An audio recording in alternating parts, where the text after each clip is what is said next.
കുറിച്ചും എല്ലാം തന്നെ ഏതായാലും ആശ്വാസകരമാണ്, സന്തോഷകരമാണ് ഈ ദൃശ്യങ്ങൾ എന്നത് തന്നെയാണ്. അതിനിടയ്ക്ക് സുനിത വില്യംസിന്റെ ആരോഗ്യം മോശമാകുന്നു, അവർക്ക് ക്ഷീണം സംഭവിക്കുന്നു എന്നടക്കമുള്ള ആശങ്കകൾ ഒരു ഘട്ടത്തിൽ വന്നിരുന്നല്ലോ. പക്ഷേ ഇപ്പോൾ ഈ ദൃശ്യങ്ങളിൽ അവർക്ക് നല്ല ഊർജ്ജമുണ്ടെന്നാണ് നമുക്ക് മനസ്സിലാക്കാനാകുന്നത്. 9 മാസത്തിന് ശേഷം ആ സംഘത്തിനൊപ്പം ഇതാ ഒരു ഫോട്ടോയ്ക്ക് പോസ്റ്റ് ചെയ്യുന്നത് പോലെ അവർ നിൽക്കുകയാണ്.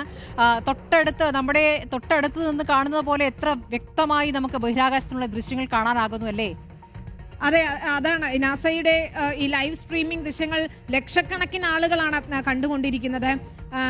അത്രയധികം ആളുകൾ ഉറ്റുനോക്കിയിരുന്ന ഒരു സമയം കൂടി തന്നെയാണ്. അല്പസമയത്തിനകം സുനിത സംസാരിക്കും എന്നാണ് നമുക്ക് മനസ്സിലാക്കാൻ കഴിയുന്നത്.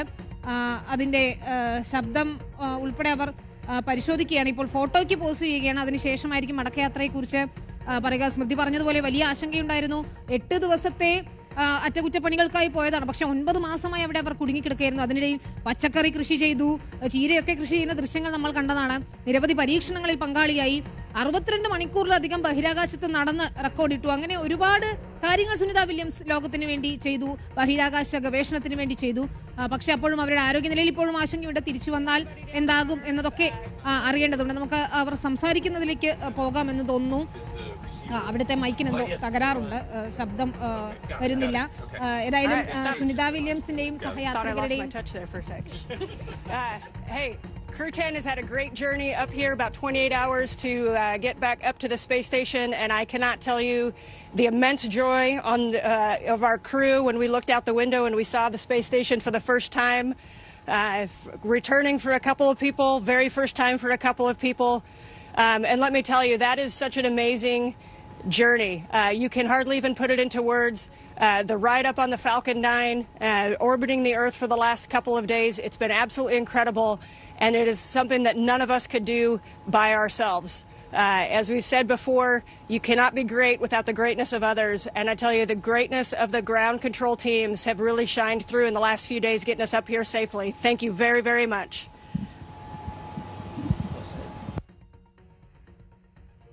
പൂർത്തിയാക്കിയതിന്റെ സന്തോഷമാണ് അവർ പങ്കുവയ്ക്കുന്നത്. ഓരോ യാത്രികരായി സംസാരിക്കുകയാണ്. Thanks to our families, friends and our colleagues from all the partners, SpaceX, NASA, CSA, ESA, Roscosmos and JAXA for preparing us and making it possible for us to get here. And we are so excited to now be officially part of the Expedition 72. Thank you guys. And I want to say a couple of words in Japanese from here. 日本の皆さん応援ありがとうございました。元気にここまで ISS まで帰ってくることができました。明日からまた一生懸命希望でのサイエンスと含めていろんなタスクを頑張っていきたいと思います。ജപ്പാനീസ് ഭാഷയിൽ ജപ്പാൻകാരെ അഭിസംബോധന ചെയ്യുകയാണ്. ഇത്രയധികം ദൂരം സഞ്ചരിച്ച് അവിടെ വിജയകരമായി എത്തിയതിൽ നന്ദി അറിയിക്കുക കൂടിയാണ്. തക്കുയ ഒനിഷിയാണ് ഇപ്പോൾ സംസാരിച്ചത്. Thanks a lot. Thanks a lot one more time to SpaceX and NASA for this wonderful ride. That was really fun. And thanks to all the world's aerospace industry which works to make the dreams to come true and to take us further and further. That's really wonderful. Thanks to everyone working there.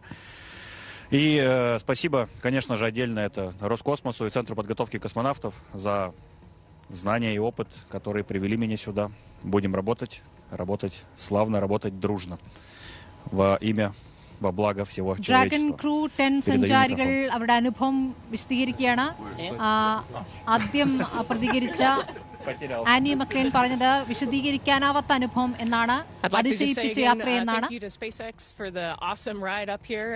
As a rookie, that was one of the coolest things I've ever done, and I can't wait to get to work up here. So excited for the 4 pilots and us that just got to get to space together, and now we're 4 astronauts together. So thank you to all of our friends and families, and thank you to all of the instructors and all of the ground teams who got us here. Can't wait to get started.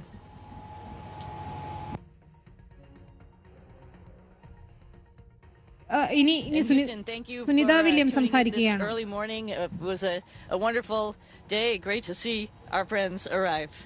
So thank you so much. Sunita Williams അത്രേ പറയുന്നുള്ളൂ. ചെറിയ വാക്കുകളിൽ അവർ ആ സന്തോഷം പങ്കുവെക്കുകയാണ്. നോക്കൂ, എല്ലാവരുടെയും മുഖത്ത് ആ സന്തോഷമുണ്ട്. ആൻ മെക്ലൈനും നിക്കോള അയേഴ്സും തക്കുയ ഒനിഷിയും കിറിൽ പെസ്കോവും എല്ലാം തന്നെ ബഹിരാകാശ നിലയത്തിൽ നിന്നും ലോകത്തോട് ബന്ധുക്കളോടൊക്കെ സംസാരിക്കുകയാണ്. വലിയ സന്തോഷമുണ്ട് എന്ന് സുനിത വില്യംസും പറയുന്നു. ഏതായാലും ഇനി മടക്കയാത്രയ്ക്കുള്ള ഒരുക്കങ്ങളാകണം ഏറ്റവും പ്രധാനപ്പെട്ട കാര്യം. നമുക്കറിയാവുന്ന പോലെ ഇവിടെ വാങ്ങാൻ പ്രസംഗം ഉണ്ടാവുമെന്നാണ് ദൃശ്യങ്ങളും അതോടൊപ്പം അല്ലേ? അതെ അതെ, നാസയിൽ നിന്നുള്ള ശാസ്ത്രജ്ഞരുടെ ദൃശ്യങ്ങൾ കൂടിയാണ് നാസയുടെ ലൈവ് സ്ട്രീമിംഗ്. സംഘാംഗങ്ങൾ അവർക്കുള്ള നന്ദിയാണ് അവർ നേരത്തെ പ്രകടിപ്പിച്ചത്.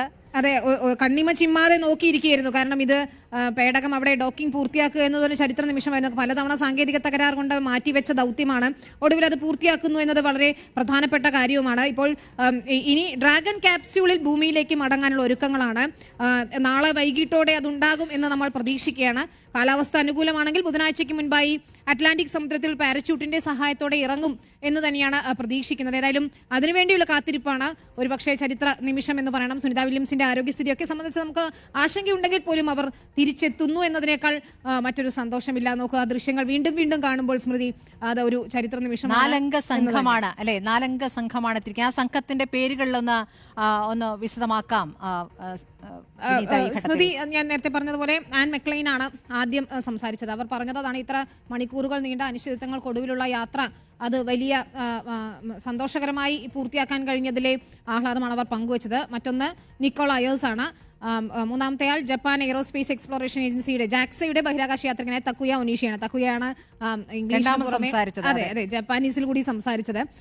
പിന്നീട് നമ്മൾ കണ്ടത് റഷ്യയുടെ റോസ്കോസ്മോസിന്റെ ബഹിരാകാശ യാത്രികനായ കിറിൽ പെസ്കോവാണ്. ക്രൂട്ടൻ ദൗത്യത്തിൽ ഇവർക്ക് നിർണായകമായ ദൗത്യമാണുള്ളത്. ഇവരിനി അവിടെ തുടരുകയും മറ്റ് ഗവേഷണ പ്രക്രിയയൊക്കെ തുടരുകയും ചെയ്യും. ഏതായാലും സുനിത വില്യംസും നിക് ഹേഗും, നാസയുടെ നിക് ഹേഗും മറ്റൊരു ബഹിരാകാശ യാത്രികനായ അലക്സാണ്ടർ ഗോർബുനോവും സുനിത വില്യംസിനൊപ്പം അവിടെ എത്തിയ ഗവേഷകൻ ബുച്ച് വിൽമോറും ഇവർ ക്രൂട്ടനിൽ ഡ്രാഗൺ പേടകത്തിൽ തിരിച്ചു മടങ്ങും. കാലാവസ്ഥ അനുകൂലമാണെങ്കിൽ നാളെയോ മറ്റന്നാളോ ആയി അവർ തിരിച്ചെത്തുമെന്നാണ് പ്രതീക്ഷിക്കുന്നത്. അതെ, പ്രതീക്ഷയുടെ ദിവസം തന്നെയാണ്. അവർ പറഞ്ഞതുപോലെ തന്നെ ഗംഭീര ദിവസം. ആ യാത്ര, ആ സഞ്ചാരം അത് വിശദീകരിക്കാനാകുന്നതല്ല എന്നാണ് യാത്രികർ തന്നെ പറയുന്നത്. ഏതായാലും സ്നേഹത്തിൻ്റെയും പ്രതീക്ഷയുടെയും ദൃശ്യങ്ങളാണ് നമുക്കിപ്പോൾ ബഹിരാകാശത്തു നിന്നും കാണാനാകുന്നത്. ശാസ്ത്രത്തിൻ്റെ വലിയ വിജയം, ഡോക്കിംഗ് പൂർത്തിയായിരിക്കുന്നു. ഇവിടെ നിന്നുള്ള സഞ്ചാരികൾ ഇപ്പോൾ സുനിത വില്യംസിൻ്റെ അടുത്തെത്തിയിരിക്കുകയാണ്. ഇടവേളയ്ക്ക് ശേഷം കൂടുതൽ വാർത്തകൾ.